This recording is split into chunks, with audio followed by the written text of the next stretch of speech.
নমস্কার বন্ধুরা, প্রিয়াঙ্কা বেঙ্গলি ভ্লগে আপনাদের স্বাগত, শুভেচ্ছা ও ভালোবাসা। আজ চলে এলাম আমি আর একটা নতুন ভ্লগের ভিডিওতে। আর আজকে থাম্বনেল দেখে বুঝতেই পারছেন কি বিষয়ে কথা বলবো।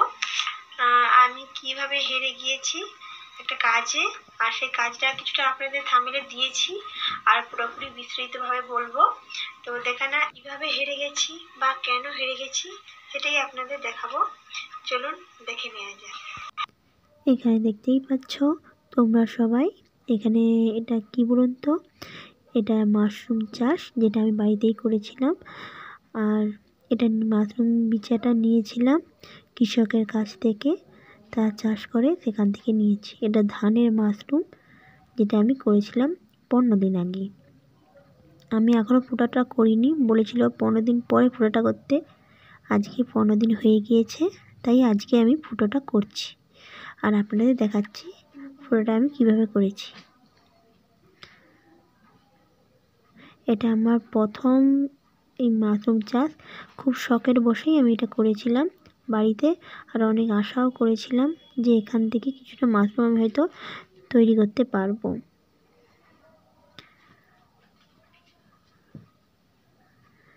আমি এটা ছাদে নিয়েছি, বাড়িতে রুমের মধ্যে অন্ধকার, তাই আপনাদের আমি ছাদে নিয়ে এসে এটা দেখাচ্ছি। চারিদিকে এটা ফুটো করেছি, আর লেটটা দিয়েই আমি ফুটোটা করেছি, যেটা আপনাদের দেখাচ্ছি। বিচাগুলো দেখেছেন কেমন হয়ে গেছে? আমার মনে হচ্ছে না এটা হবে বলে, কারণ শুনেছি যেগুলো মানে মাশরুম ফোটে সেগুলো চারিদিকেই শিকড় ফুটে যায় খুব সুন্দর করে, কিন্তু এখানে আমি কিছুই দেখতে পাইনি, তাই আমি বলতে পারছি না। আর একটা খুব বিদঘুটি গন্ধ হচ্ছে, তাই আমার সন্দেহ হচ্ছে এটা আদৌ মাশরুম আমি তৈরি করতে পারবো কি না। এই যে আমি পুরোটা করে ফেলেছি অলরেডি, সেটা আপনাদের ভালো করে দেখাচ্ছি। চারিদিকেই পুরোটা আমি করে ফেলেছি। এবারটা দেখার বিষয়ে মাশরুম আদৌ ফুটে কিনা।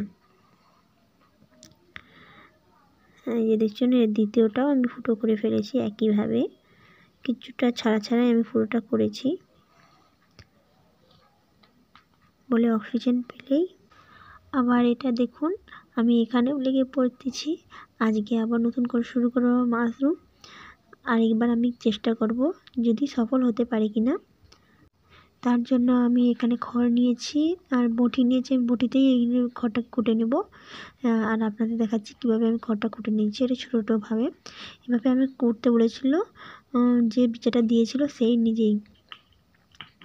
আমি খড়টাকে কুটে নেব, এখানে অল্প কুটে নিয়েছি এবং পুরোটাকেই আমি কেটে নেব। এই যে আমার কুটা কমপ্লিট হয়ে গেছে, আমি মুড়াটাকে বাতিল করে দিয়েছি, শুধু জটটাই আমি নিয়েছি। এই জন্য আমি এটাকে জলে ভিজিয়ে ফেলেছি অলরেডি, আর এখান থেকে জলটাকে আমি ছেঁকেও নিয়েছি। একদিন আগেই আমি জলে ভিজিয়েছিলাম একদিন, তারপরে একদিন পরে আমি জলটাকে ছেঁকে নিয়েছি। আর এটাকে একটু কিছুটা হাওয়ায় শুকনাও করে ফেলেছি, আর চিকচিকে দেখতে পাচ্ছেন। এটা দিয়ে আমি পুরবো এটি খড়টাকে। খড়টা খুব একটা ভিজা নেই, হালকা হালকা ভিজে আছে। আর এটা দেখতে পাচ্ছেন বিচা, এই বিচাটা দিয়েই আমি তৈরি করব আবার আজকে। এটা দেখা যাক আমি এটাতে সফল হতে পারি কি না, তবে আমি চেষ্টা করছি ভালো করে করার।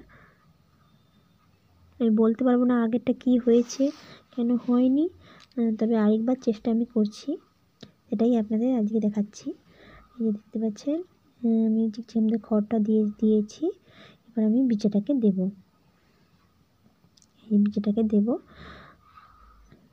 এই যে আমি দিয়ে দিয়েছি, চারধারে দিয়ে দিচ্ছি আমি বিচাটা। কিছুটা খড় দিচ্ছি, অল্প অল্প বিচা দিচ্ছি, তারপরে উপরে খড় দিয়েছি। এভাবে আমি তৈরি করব। ফাইনালি আমি আবার তৈরি করে ফেলেছি আরেকটা। এটা দেখার বিষয় সফল হতে পারি কিনা, এতে বেরোয় কিনা মাশরুম। যেসব বন্ধুরা এতক্ষণ ভিডিওটি দেখেছেন তাদেরকে অসংখ্য ধন্যবাদ। যদি ভালো লাগে তাহলে অবশ্যই একটা লাইক আর সাবস্ক্রাইব করে দিবেন। আর যদি কিছু ভুল থাকে তাহলে প্লিজ কমেন্টে জানাবেন। আপনারা ভালো থাকবেন, সুস্থ থাকবেন। ধন্যবাদ।